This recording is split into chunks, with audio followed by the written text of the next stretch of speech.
Welcome back to TMZ Sports. I'm Mike Babcock, and it is a huge fight weekend. There is so much going on, especially in the MMA world, and that's why we have with us a very special guest, one of the absolute best UFC reporters, studio analysts, and somebody who, we're going to get into this, but is one of the best personalities in all of mixed martial arts. And I have proof to back that up. We will get to that later. We are joined by Laura Sanko. Laura, thank you so much for being here. How are you? I'm good. You didn't give me a heads up that you were going to, oh, Lord, I'm on the bull. Yeah, that's been, let me tell you what, if anything has propelled me to this fantastic nomination for personality of the year, it is these moments on the weigh-in show where I'm able to showcase that personality alongside my MMA knowledge, which I would like to be at the forefront. But listen, if riding a bull and choking people out is going to get me an award, I'm all in.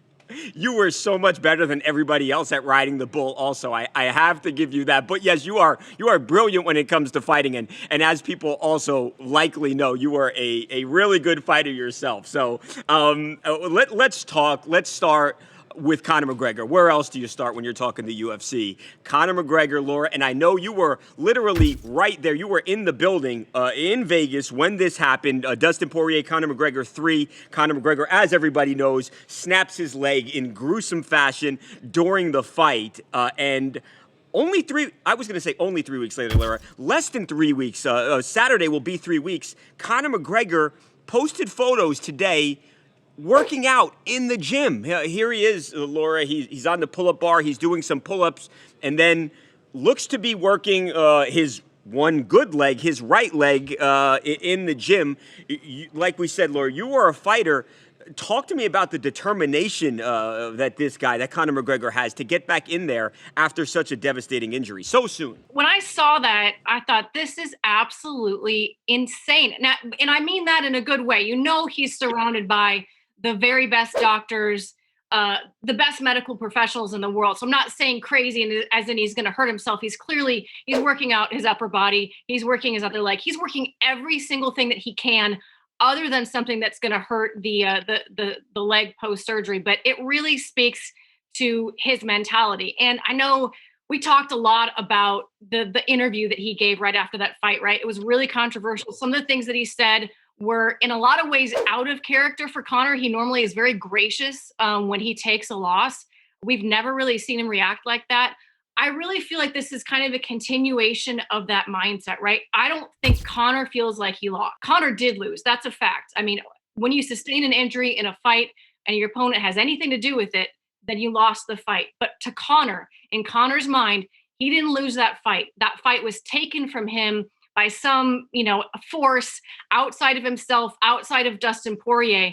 So I think us seeing him getting back in the gym, like you said, just slightly over 2 weeks post-surgery, that to me is a guy who is hell-bent on getting back in the octagon and getting back to his former form. And I think that means he's still looking at getting a belt. I think as a fan, you feel like, man, that feels really far away. It probably feels far away from him, in his private moments. But this is a guy who is laser focused on getting back in the game. Now it's just about the love of competition and pushing yourself, because honestly, if Conor's not fighting, I don't know what Conor's going to do with the part of him that needs to fight. Yeah, that's such a fascinating take, right? He doesn't have to, but maybe he needs to for himself, because Conor McGregor, like you said, he is a fighter.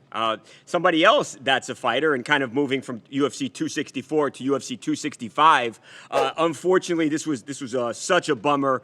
Amanda Nunes, who was fighting Juliana Pena. I know I talked to Juliana, and Juliana said, I'm Amanda Nunes' kryptonite. Unfortunately, Amanda tested positive for COVID-19. That fight now, Nunes-Pena, has been postponed. It is not going to happen August 7th on the 265 card.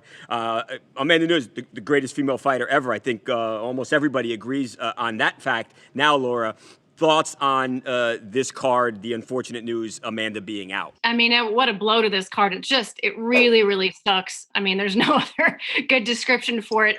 I think a lot of us were really excited to see what Juliana Pena would bring to the table against Amanda Nunes. But that card, let me tell you, 265, there is still a lot of good meat on the bone. The main event, Derek Lewis versus Cyril Gane. You've got Jose Aldo in the co-main event. You got Michael Chiesa competing. It's a fantastic card, and we know this fight's going to get rebooked, so I'm just excited to see it. And who doesn't want more time to prepare for Amanda Nunes, really?